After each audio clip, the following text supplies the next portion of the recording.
মাননীয় মন্ত্রী মহোদয়, আমরা একটু জানতে চাই আজকের প্রোগ্রামের কী ফলপ্রসূ হলো, আজকে কী আলোচনা হলো? অনেক ফলপ্রসূ হয়েছে। আমরা যা আশা করি না এর সাথে বেশি হয়েছে। আমরা যেভাবে পুরো প্রশাসন যেভাবে আমাদেরকে সহায়তা করে, আমাদের ধারণা ছিল না। বিভাগীয় কমিশনার থেকে শুরু করে পুলিশের দিয়ে যেতে শুরু করে এবং আমাদের মাননীয় এমপি সাহেবরা, প্রশাসনের সকল স্তরের, তারপর ILO, ইউনিসেফ,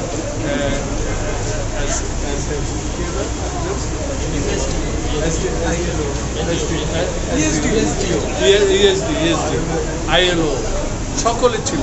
সকলে তারা সকলে আমরা ওয়াদাবদ্ধ হয়েছি ইনশাল্লাহ আমরা এই দেশকে আমরা শিশুশ্রম মুক্ত করবো। আমরা একটা প্রতিজ্ঞাবদ্ধ হয়েছি, শিশুশ্রম বন্ধ করব, প্রতিশ্রুতি রক্ষা করব। এই স্লোগান আমরা এই স্লোগান দিয়ে আমরা আজকে জাতিকে জানিয়ে দিয়েছি আমরা এই কাজ ইনশাল্লাহ করবই।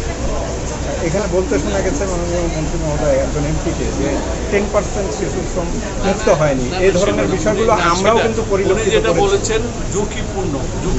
উনি সব একেবারে মুগ্ধ কথাই বলেনি।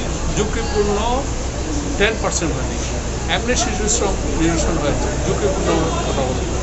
কিন্তু আমরা যদি দেখেছি মন্ত্রী, এখন যদি আপনি যান যে আমরা তো নাই বলছি না সেটার জন্য কাজ এখানে আপনাদের কিছু কথা বুঝতে হবে। জি স্যার।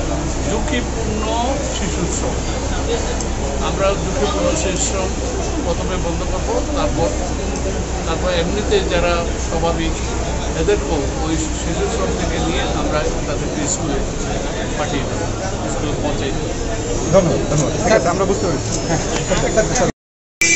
মুক্ত হয়েছে। আমি আমার যেটা বাস্তব অভিজ্ঞতা, আমার নিজ উপজেলায় আমার সংসদীয় আসনে যেসব এলাকা রয়েছে সেখানে শিশুরা কাজ করছে।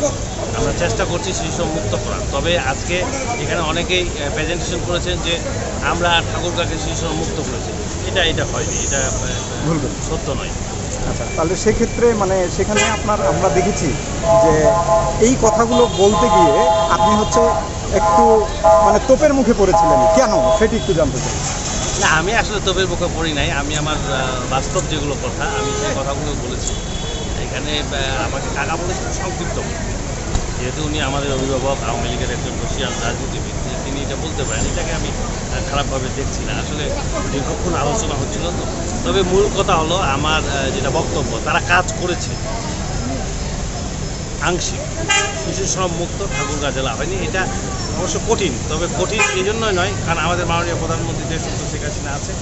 আমাদের সকলের সমন্বয়ে, সকলের যদি আমাদের চেষ্টা থাকে, শুধু প্রশাসন নয়, প্রশাসন সকল NGO-গুলো যদি অন্তর্ভুক্ত করা যায়, আমার মনে হয় এটা সম্ভব। তবে সময় লাগবে। ধন্যবাদ।